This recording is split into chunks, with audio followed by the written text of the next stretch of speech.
পারিবারিক কলহের নৃশংসতা, সাপ্রমে পুত্রের হাতে রক্তাক্ত বৃদ্ধ পিতা।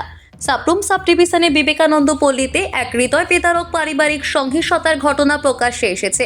পারিবারিক সমস্যাকে কেন্দ্র করে ছেলে লক্ষণ শুক্ল দাস তার ৭৫ বছর বয়সী পিতা হরলাল শুক্ল দাস এবং বোন রবি শুক্ল দাসকে মারধর করে বলে অভিযোগ। এই হামলায় গুরুতর আহত হন বৃদ্ধ পিতা হরলাল শুক্ল দাস। জানা যায় তার মাথায় আঘাত করা হয়, ফলে অবস্থার অবনতি ঘটে। আহত অবস্থায় প্রথমে তাকে সাব্রুম মহকুমা হাসপাতালে নিয়ে আসা হয়। সেখানে কর্তব্যরত চিকিৎসক দৃশা দাস মজুমদার জানান, আহতদের অবস্থা আশঙ্কাজনক হওয়ায় উন্নত চিকিৎসার জন্য তাকে দক্ষিণ ত্রিপুরা জেলা হাসপাতালে রেফার করা হয়েছে। এই ঘটনায় এলাকা জুড়ে চরম ক্ষোভ এবং নিন্দার সৃষ্টি হয়েছে। পারিবারিক বিবাদ মেটানোর নামে এমন নৃশংস আচরণ সমাজের জন্য লজ্জাজনক বলে মত প্রকাশ করেছেন সচেতন মহল। ভানুচন্দ্রের রিপোর্ট, আসাম প্রাইম নেটওয়ার্ক। কি হয়েছিল? ভাইয়ের বাবারে মারে মাথাটা ফাড়া। সূত্রপাত কিসের থেকে? কি থেকে হয়েছে এটা? ওই বাড়িতে কাপড় চোপড় শুকার দিকে কাপড় দিলে কাটতে লাগবে।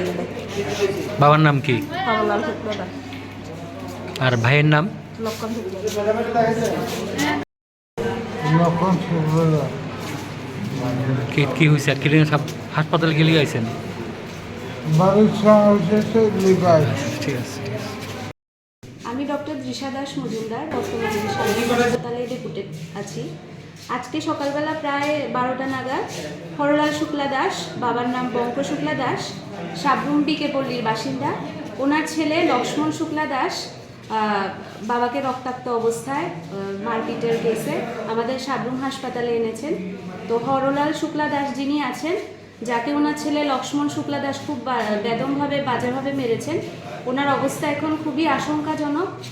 মাথাতে প্রচুর ইনজুরি আছে। আমরা সব কিছু পরিমাণ পর্যাপ্ত সব ট্রিটমেন্ট দিয়ে ওনাকে আমরা আপাতত শান্তিরবাজার ডিস্ট্রিক্ট হাসপাতালের উদ্দেশ্যে রেফার করলাম আর কি।